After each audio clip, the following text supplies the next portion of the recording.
গুম ও মানবতা বিরোধী অপরাধে 24 জন সেনা কর্মকর্তার বিরুদ্ধে আন্তর্জাতিক অপরাধ ট্রাইব্যুনাল গ্রেফতারি পরোয়ানা জারি করেছে।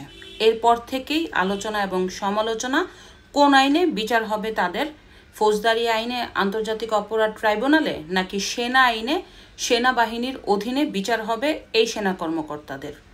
এই আলোচনা এবং সমালোচনার মধ্য দিয়ে গতকালকে একটি কথা খুব ছড়িয়ে পড়েছে, সেটা হচ্ছে সেনাবাহিনী পুলিশদের হেফাজতে এই সেনা কর্মকর্তাদের হস্তান্তর করবে না। আজকে তা প্রমাণ হলো। ইতিমধ্যে আজকে স্বরাষ্ট্র মন্ত্রণালয় থেকে একটি ঘোষণা জারি করা হয়েছে, সেটা হচ্ছে ক্যান্টনমেন্টের ভিতরেই একটি ভবনকে অস্থায়ী কারাগার হিসাবে ঘোষণা করা হয়েছে। ওই অস্থায়ী কারাগারে থাকবে এই গ্রেফতারকৃত সেনা কর্মকর্তারা। আপনারা সবাই জানেন যে গুম ও মানবতা বিরোধী অপরাধে প্রায় 3 দিন আগে এই সেনা কর্মকর্তার বিরুদ্ধে যে গ্রেফতারি পরোয়ানা জারি করা হয়েছে, এদের মধ্যে 13 জন সেনা কর্মকর্তা এখনও কর্মরত আছেন সেনাবাহিনীতে। ইতিমধ্যে সেনাবাহিনী প্রায় 25 জনকে সেনা হেফাজতে নিয়েছে। যদিও যখন থেকে তাদেরকে সেনা হেফাজতে নিয়ে নেওয়া হয়েছিল, ঠিক এর পরদিনই আন্তর্জাতিক অপরাধের চিফ প্রসিকিউটর বলেছে, যেহেতু তাদের সেনা হেফাজতে হস্তান্তর করা হয়েছে, অবশ্যই সেনাবাহিনীর দায়িত্ব এই যে গ্রেফতারকৃত কর্মকর্তাদের আদালতে সোপর্দ করা।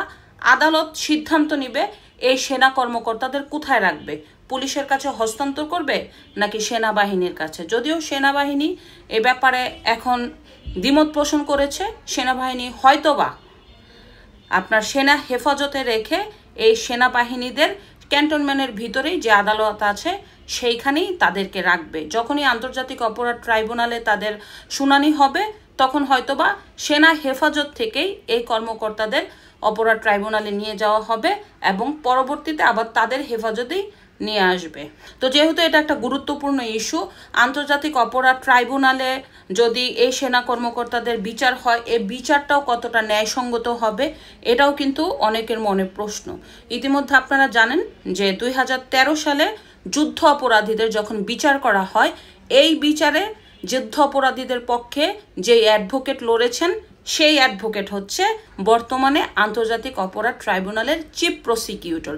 শুধু তাই না, জামাতে ইসলামের অনেক নেতাকর্মীরাই প্রত্যক্ষভাবে নিযুক্ত আছেন এই আন্তর্জাতিক অপরাধ ট্রাইব্যুনালে।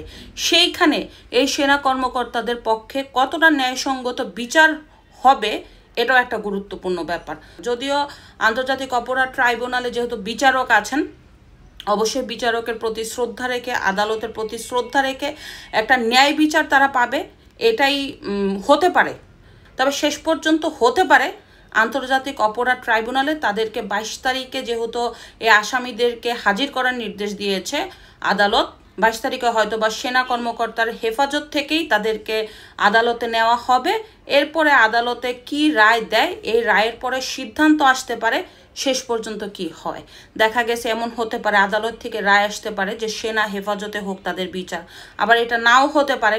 যদিও এই মামলাটা অনেকটা রাজনৈতিক, এটা হচ্ছে বাস্তবতা। কারণ আপনারা সবাই জানেন যে 1973 সালে ওই যে 16ই ডিসেম্বর, না আপনারা সবাই জানেন 1973 সালে আন্তর্জাতিক অপরাধ ট্রাইব্যুনালের একটি আইন প্রণয়িত করে বঙ্গবন্ধু শেখ মুজিবুর রহমান। ওই আইনটি প্রণয়িত হয়েছিল শুধুমাত্র 71-এর 25শে মার্চ থেকে শুরু করে 16ই ডিসেম্বর পর্যন্ত যারা যুদ্ধ অপরাধের সাথে যুক্ত ছিলেন, যারা বাংলাদেশের মানবতা বিরোধী অপরাধে যুক্ত ছিলেন, তাদের জন্য এই আইনটি প্রণয়িত করা হয়। যদিও পরবর্তীতে শেখ হাসিনা এই আইনে কিছু সংশোধন করে এই যুদ্ধ অপরাধীদের বিচার করে 2013 সালে। আবার একই আইনে মানে 73 সালের এই আইনে এই সরকার নতুন অধ্যাদেশ জারি করে। শেষ পর্যন্ত এই জুলাইয়ের গণহত্যা এবং মানবতা বিরোধী অপরাধে যারা নিযুক্ত, তাদেরকেও এই আন্তর্জাতিক অপরাধ ট্রাইব্যুনালে বিচার হচ্ছে।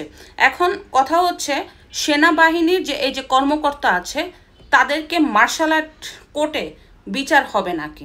যদিও 1952 সালের সেনা আইনে বলা আছে, যদি সেনাবাহিনীর কোনো নিযুক্ত সেনা কর্মকর্তার বিরুদ্ধে হত্যা, ডাকাতি এবং ধর্ষণের অভিযোগ ওঠে, তাহলে আদালতে হতে পারে তাদের বিচার। তবে চক্ষু সাক্ষী থাকতে হবে। আবার আদালত যদি চায় এদেরকে আবার সেনা আইনেও বিচার হতে পারে।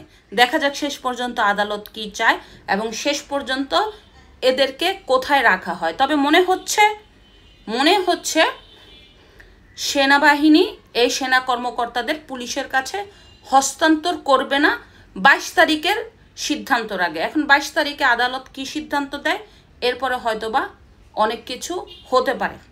ধন্যবাদ।